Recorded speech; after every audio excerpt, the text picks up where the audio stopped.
Hello everyone. आज की इस वीडियो में हम करेंगे क्लास 10th एनसीईआरटी का चैप्टर नंबर 3 जिसका नाम है linear equation in two variables. ठीक है, तो इसका जो बेसिक कंसेप्ट है उसको पहले समझ लेंगे, उसके बाद हम इसकी एक्सरसाइज में आएंगे। ठीक है, तो इसमें क्या है, देखो सबसे पहले हम बात करते हैं कि जो लीनियर इक्वेशन है वो क्या है। देखो लीनियर इक्वेशन आप सभी को पता है कि ये जो लीनियर इक्वेशन है, ठीक है, लास्ट ईयर भी हमने चैप्टर पढ़ा हुआ है। तो लीनियर इक्वेशन क्या होता है, देखो तो दोज इक्वेशन हैविंग डिग्री 1 क्या होता है ये कि दोज इक्वेशंस हैविंग डिग्री 1, यानी कि किसी भी इक्वेशन की जो डिग्री है वो 1 हो। मान लो हमारे पास कोई एग्जांपल है 2x + 2 = 0। ये हमारे पास कोई लीनियर इक्वेशन है। अब इस लीनियर इक्वेशन की जो डिग्री है, यानी कि इसकी x की जो डिग्री है वो कितनी है, 1 है। ठीक है, कितनी है, 1 है, इसलिए हमें इसको क्या बोलते हैं, इसको लीनियर इक्वेशन। अब हम बात करते हैं linear equation in two variable. अब टू वेरिएबल, यहाँ पर तो सिर्फ एक वेरिएबल था। ठीक है, यहाँ पर सिर्फ एक वेरिएबल था। अब हम बात करेंगे linear equation in two variable, क्योंकि चैप्टर का नाम क्या है, two variable, linear equation in two variable. तो इसमें क्या है, जो टू वेरिएबल्स हैं, देखो इसमें क्या होगा, आपकी बुक से मैंने कुछ एग्जांपल्स उठाए हैं।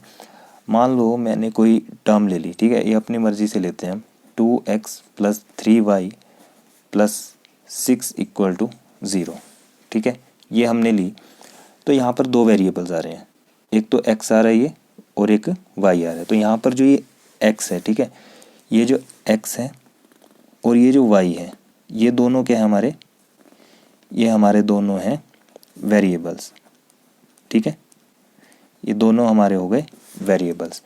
और ये जो हमारे पास 2 और ये जो 3 है, ठीक है, और ये जो 6 है, ये तीनों क्या है हमारे कोफिशिएंट है। क्या है ये, कोफिशिएंट है। अब इतनी बात आपको ये क्लियर हो चुकी है कि वेरिएबल्स क्या है और कोफिशिएंट क्या है। तो इसकी जो स्टैंडर्ड टर्म है, ठीक है, स्टैंडर्ड फॉर्म जो है, या फिर जनरल फॉर्म आप बोल सकते हो, तो linear equation in two variables की जो जनरल फॉर्म है, ठीक है, तो जनरल फॉर्म वो है हमारी ax + by + c = 0। ये क्या है, जनरल फॉर्म है इस linear equation in two variables की।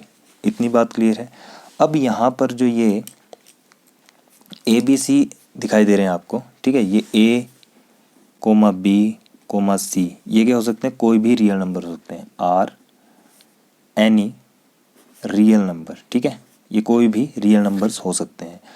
और हमेशा याद रखना कि ये जो a और b की वैल्यू है, ठीक है, हमेशा के याद रखो कि a does not equal to 0 और b does not equal to 0। ये दोनों आपस में कभी भी 0 नहीं होंगे। तो अगर ये 0 आ जाए, ठीक है, तो हमारी जो इक्वेशन है वो क्या बन जाएगी, लीनियर इक्वेशन काउंट नहीं होगी। लीनियर इक्वेशन टू वेरिएबल वो हमारी काउंट नहीं होगी। ठीक है, यानी कि वो इस फॉर्म में रहेगी नहीं।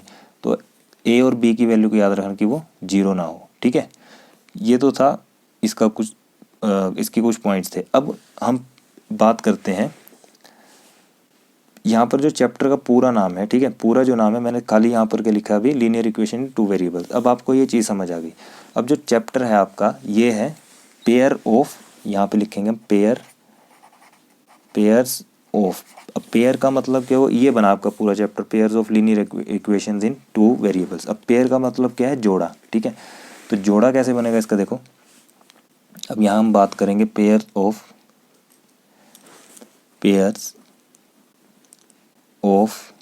Linear equation. तो पेयर ऑफ लीनियर इक्वेशन की अगर हम बात करें तो पेयर कैसे बनेंगे, देखो यहाँ पर a1 x हो जाएगा plus b1 y plus c1 equal to हो जाएगा 0 के, और ये आ जाएगा, पेयर बना रहे हैं तो a2x plus b2y plus c2 equal to हो जाएगा 0। तो ये बन गया क्या, पेयर। इतनी बात क्लियर है। अब हम इसके कुछ मेथड्स पढ़ेंगे। ठीक है, मेथड जो है सोल्व करने के, जो ये linear equation in two variables के हैं। तो यहाँ लिखेंगे हम methods to solve linear equation, linear चलो पूरा लिख देंगे, इक्वेशन इन टू वेरिएबल्स। ठीक है, तो इसमें जो है दो पार्ट्स में डिवाइड है। एक हमारे पास क्या है, एक हमारे पास है ग्राफिकल मेथड। ठीक है, एक तो है ग्राफिकल मेथड बोल लो या रिप्रेजेंटेशन बोल लो। एक तो ग्राफिकल मेथड है और दूसरा हमारे पास है एल्जेब्रिकल मेथड। क्या मेथड है? Algebraical method. अब इस एल्जेब्रिकल की भी तीन कैटेगरीज हैं। ठीक है, इसकी भी तीन है, इसकी भी तीन है। पहले हम ग्राफिकल की बात करेंगे और फिर उसके बाद एल्जेब्रिकल की बात करेंगे। तो कैटेगरीज इसकी क्या क्या है? एक तो हमारा सब्स्टिट्यूशन मेथड है, मैं यहाँ पर इसके बता देता हूँ। इसके जो सब पार्ट्स हैं वो है सब्स्टिट्यूशन मेथड आएगा, सब्स्टिट्यूशन मेथड। ठीक है, दूसरा इसमें आएगा एलिमिनेशन मेथड, एलिमिनेशन मेथड। और तीसरा आएगा cross multiplication method, cross multiplication method. ठीक है, ये तीन मेथड इसमें हम यूज़ करेंगे। अब सबसे पहले हम बात करेंगे कि जो ग्राफिकल मेथड है इसमें क्या क्या चीज़ें आएंगी। तो ग्राफिकल मेथड से स्टार्ट करते हैं। ग्राफिकल मेथड में हमने सबसे पहले लिया, मान लो एग्जांपल लिया हमने। ठीक है, 2x + 3y + 4 = 0 और 3x + 4y + 9 = 0। अब ये क्या है? पेयर में है, यानी कि a1x + b1y + c1 और a2x + b2y + c2। ठीक है, अब देखो यहाँ पर हम एक चीज़ करेंगे, इसको चेक करेंगे कैसे कि a1/a2 यानी कि 2/3, ठीक है, इक्वल है 3/4 के, इक्वल है 4/9 के। तो आप देख सकते हो क्या ये यहाँ पे इक्वल है? तो नहीं है। ठीक है, ये डज नॉट इक्वल टू हो गया, ये भी डज नॉट इक्वल टू हो गया। तो यहाँ पर सिंपल सी बात है, अगर ये दोनों आपस में डज नॉट इक्वल टू है तो हम सिंपल लिखेंगे कि a1/a2 does not equal to b1/b2। ये इसकी एक कंडीशन आ गई। ठीक है, a1/a2 does not equal to b1/b2। तो इसे हम क्या लिख सकते हैं? जब भी इस तरह की कंडीशन हमारे पास आ जाए, ठीक है, तो जो उस इक्वेशन का, उस लाइन का जो ग्राफ है, ठीक है, इसका भी ग्राफ बनेगा, इसका भी ग्राफ बनेगा, दोनों लाइंस का ग्राफ हमारे पास आएगा। तो हम इस ग्राफ को कैसे शो करेंगे?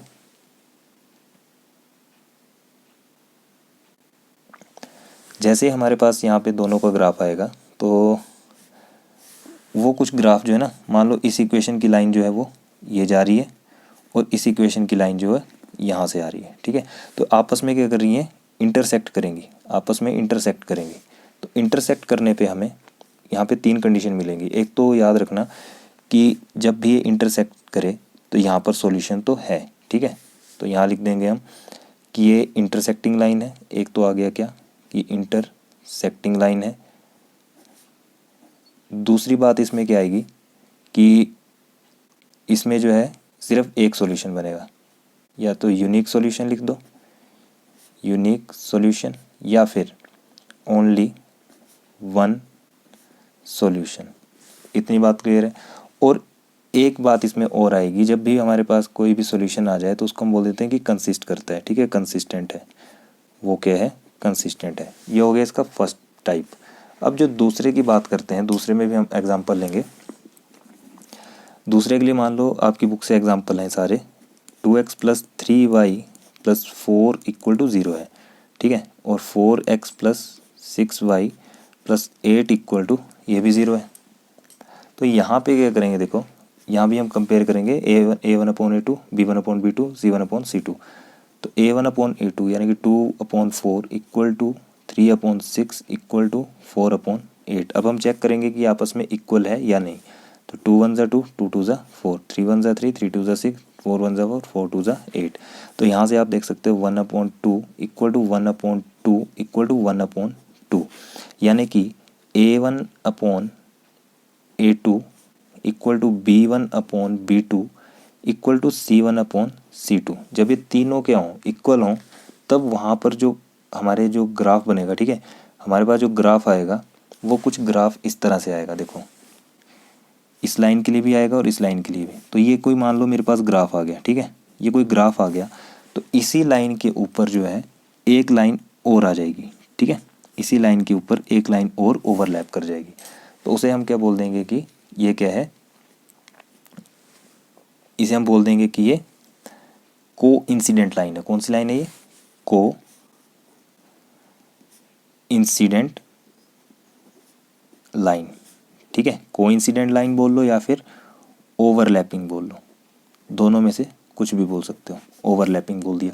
अब यहाँ पर क्या है, इसमें क्या, एक ही लाइन पे कितने सारे पॉइंट आ रहे हैं, देखो, एक पॉइंट ये, एक पॉइंट ये, एक पॉइंट ये, एक पॉइंट ये। इसमें क्या होगा, इनफाइनाइटली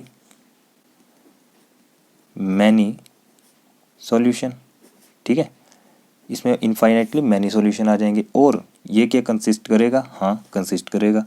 तो यहाँ पर भी आ गया कि ये कंसिस्ट करता है, कंसिस्टेंट है। तो ये दो पार्ट हो गए इसके, ठीक है। अब तीसरी बात करते हैं हम इसमें। तो तीसरी क्या हम बात करेंगे, मान लो अगर हमारे पास क्या है, कोई टर्म है 3x + 2y - 4 = 0 है और 6x + 4y + 9 = 0 है, ठीक है।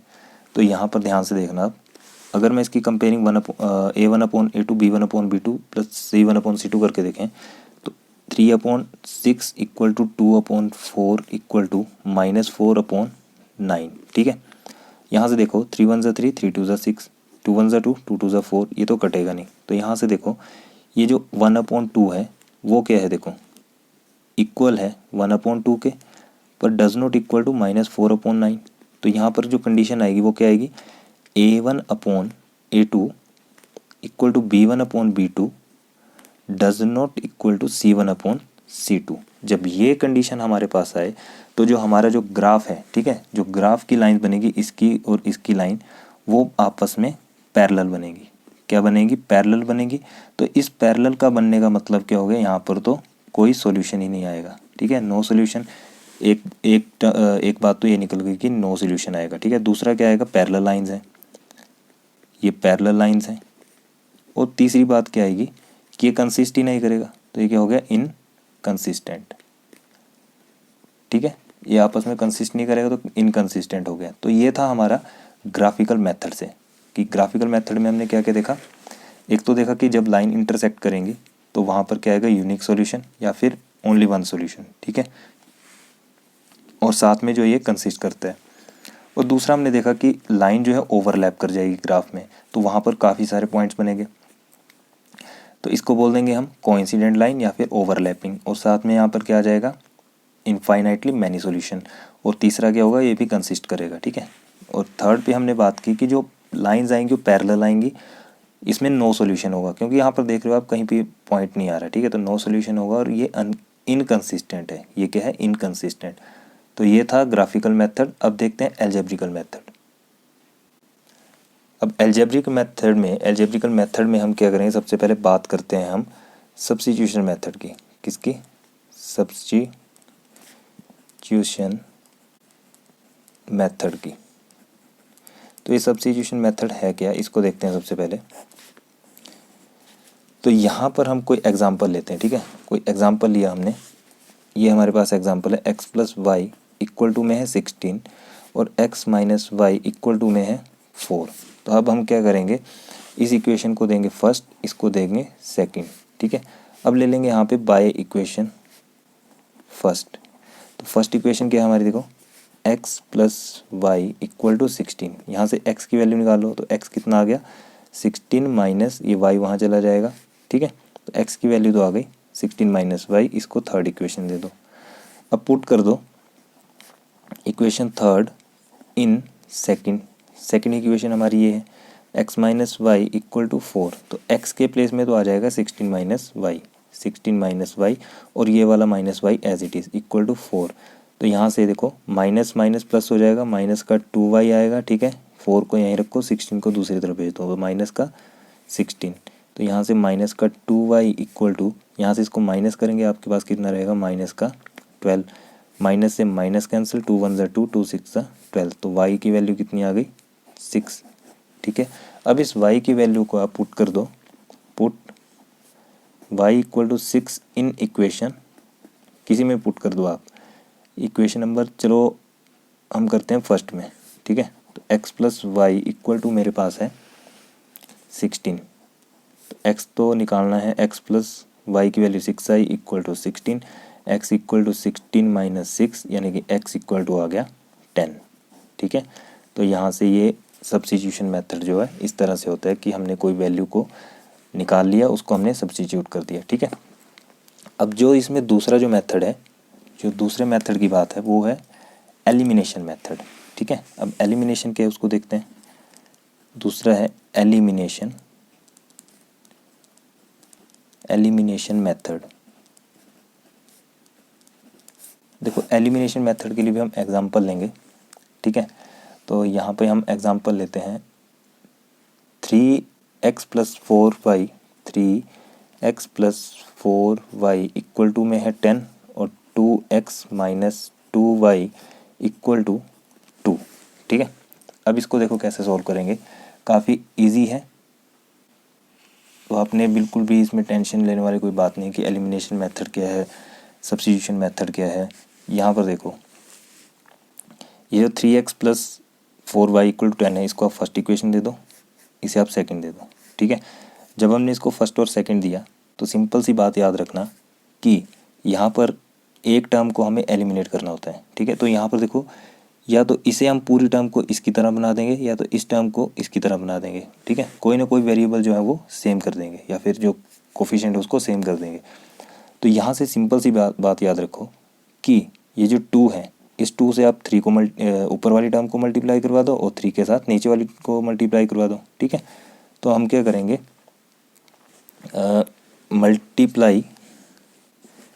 Multiply equation 1 by 2 and equation second by 3, ठीक है। तो देखो 3x plus 4y equal to 10, इसे हम मल्टीप्लाई करवा रहे हैं किससे, 2 के साथ। 2 के साथ मल्टीप्लाई किया कितना आएगा, 2 3 ज़ा 6x प्लस 2 4 ज़ा 8y इक्वल टू 2 10 ज़ा 20। ये आ गई आपकी थर्ड इक्वेशन, ठीक है। और सेकंड इक्वेशन को मल्टीप्लाई करवा दो 3 से। तो सेकंड इक्वेशन क्या है,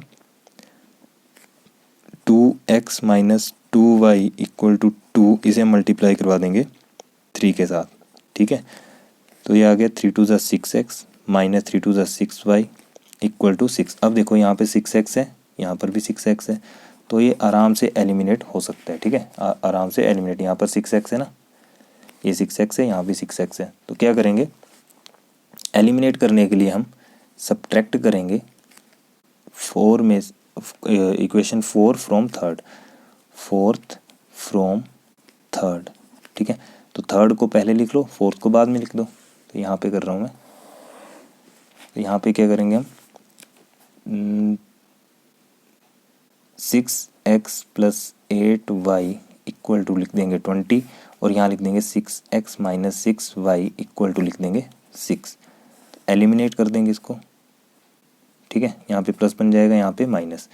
तो 6x से 6x कैंसिल, यहाँ पर कितना रहा आपके पास, ये 2y प्लस हो जाएगा ना, 14y इक्वल टू यहाँ से रह गया 14।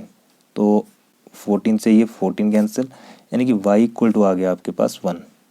अब इस y इक्वल टू 1 को आप पुट कर दो किसी भी इक्वेशन में, put y equal to 1 in equation, आप किसी भी इक्वेशन में कर सकते हो, मैं फर्स्ट में कर रहा हूँ, ठीक है। तो 3x plus 4y equal to है 10, तो 3x plus 4 into 1 equal to 10, 3x plus 4 equal to 10, 3x equal to 10 minus 4 और 3x इक्वल टू 6, यानी कि x कितना आ गया, 3 1 ज़ा 3, 3 2 ज़ा 6, x की वैल्यू आ गई 2, ठीक है।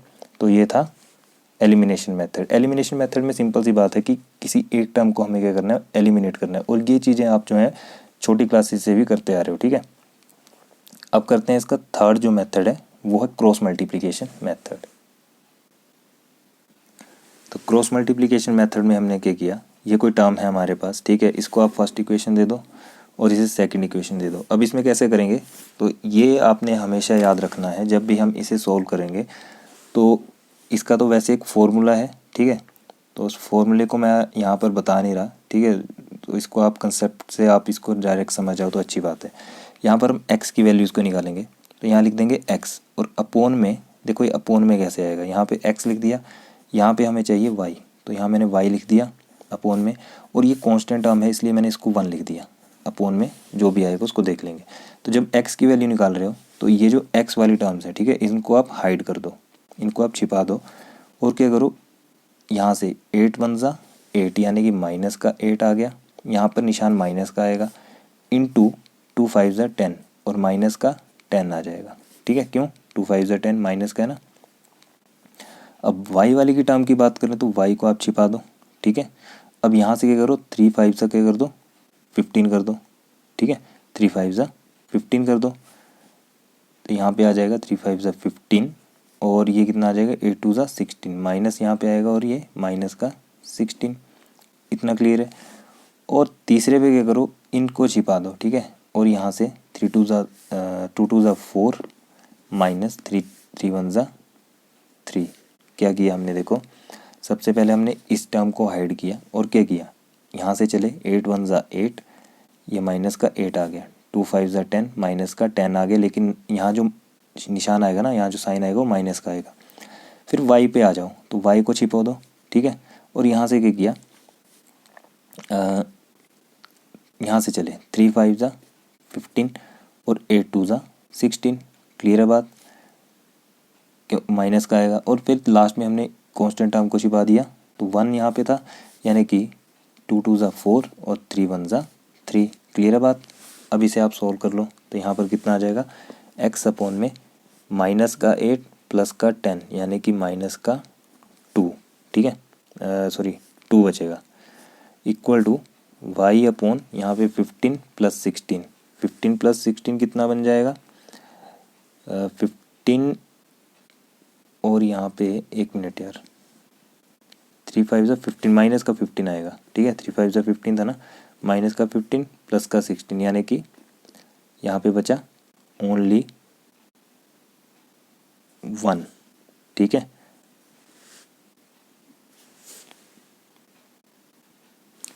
और इक्वल टू यहाँ पे आ गया 1 अपोन 1, ठीक है।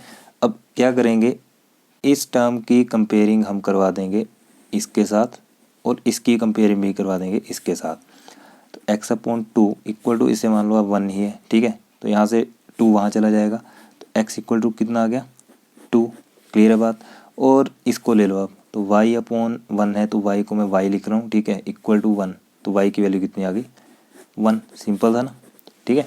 तो इस तरह से ये थे हमारे एल्जेब्रिकल मेथड, ठीक है, और साथ में हमने क्या डिस्कस किया, ग्राफिकल मेथड। तो इसी के साथ ये जो था सारा का सारा बेसिक था। अब आगे जो इसमें क्वेश्चंस आएंगे उनको आप अच्छे से कर सकते हो, ठीक है, इसकी हेल्प से आपको क्वेश्चन करना काफ़ी इजी लगेंगे। तो एक बार इस वीडियो को आप ज़रूर देखें, उसके बाद ही आप क्वेश्चन करने की ट्राई करें, ठीक है। तो मिलते हैं नेक्स्ट वीडियो में, तब तक के लिए गुड बाय। और जिसको भी ये वीडियो अच्छी लगती है प्लीज़ लाइक शेयर कमेंट ज़रूर करें, अपने फ्रेंड्स के साथ ज़्यादा से ज़्यादा शेयर करें, और चैनल को सब्सक्राइब कर लें ताकि आने वाली जो वीडियोज़ हैं उनकी आपको नोटिफिकेशन जल्दी से जल्दी मिलते रहे। थैंक यू, मिलते हैं नेक्स्ट वीडियो में।